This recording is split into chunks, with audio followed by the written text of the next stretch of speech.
there would be nothing in the world worse than a crap Harry Potter movie, except being in a crap Harry Potter movie. So there was a lot of pressure, but you got to remember that all the crew are parents, and you know, the makeup people and all the construction people. So everybody felt the pressure, and I think everybody kind of raised their game, as they say. I think. Were you a fan before the movie? Huge fan. Were you? You read it to your children? I did. And as you read, did you imagine the characters? Well, you have to. Well, if you're an actor, you have to do all the voices. The children expect it. Oh, right. Yes, no monotones allowed. And you got to do the women as well, Daddy. So that was quite fun. And then Jo Rawlings said in an interview that she wanted me to play Hagrid. So then, of course, my son and all his pals, it was, so you're playing Hagrid, are you? So there was a bit of pressure. I think if I hadn't done it, I would have been found dead in a ditch. It's a lovely part, but of course everybody, the kids have read the book, so they've got their own in their imagination what exactly, and every character's like. Yeah. So what did you bring to it yourself in the part itself? He's a kind of two-sided guy, old Hagrid, because although he's half human, half giant, so not far to go there. But, thank you. But the giant side of him has sort of certain unpleasant and unpredictable characteristics, so you have to keep that hovering in the background. And I was quite determined he wasn't going to be a sentimental character.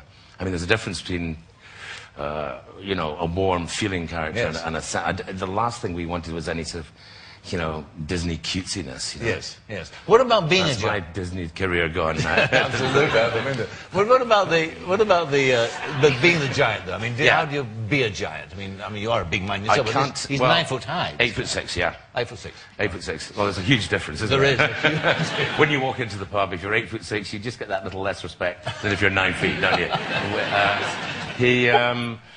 It's very, very difficult technically. It involved all sorts of gizmos that had never been used before. It was fascinating, and I can't tell you anything about it. You can't. Well, it would kill the magic, wouldn't it? Yeah. The thing about that film is that, I think, looking at it, is that I came to it from a point of view where I'd never read. I hadn't read the books, right, because I can't read them to my children. They're 37 and 40, and they're a bit down. But what I was surprised by, and I'm pleased by, in a sense, yeah, was that it's a very adult film. In other words, adults can watch it at one level, kids another, I suppose. Right. And also, too, it's old-fashioned in the sense that it's about old-fashioned values. It's about family, it's about loyalty, it's about team spirit, it's about literacy, it's about all those things, isn't it? Yes, absolutely. That really you don't get too much of in movies now. You don't get too much of. I think it's very clever that she's left out all the sort of playing with computers and Game Boys and all that kind of stuff, and said, this is... yes, that's right. You know, it's a whole new world, which excites children because they love magic, because they love anarchy, and they love strange, mysterious things going on. And they're much closer to their dreams than we are. They dream about flying all the time, and sometimes think they can if my children are anything to go by.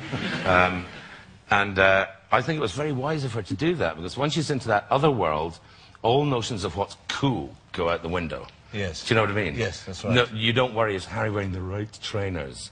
You know, or has Hermione got the right Barbie hair clip? All that stuff goes out the way, and you're left with what children really do think about. And what children really do think about is kind of like what grown-ups think about, when the grown-ups have stopped worrying about whether they're wearing the right watch and the right suit and has their car got the right gizmo on it, which is friendship and loyalty, and is good more powerful than evil, something we're all thinking about a lot at the moment. That's right. But vastly entertaining. It's hugely entertaining, and it is a roller coaster. There's some stunning special effects. They had to invent all sorts of computer programs, which there's lots of beardy guys who are about 16 who never get to leave the screen until the Quidditch game is perfect, and then they'll let them home. It's the way they've imagined it is more or less exactly the way I imagined it, except for the Quidditch. I'd always pictured the Quidditch game from the point of view being at the ground and being a spectator and watching them flying through the air and the broomsticks. I'm sure you all know this. But what they did was they went up in the air.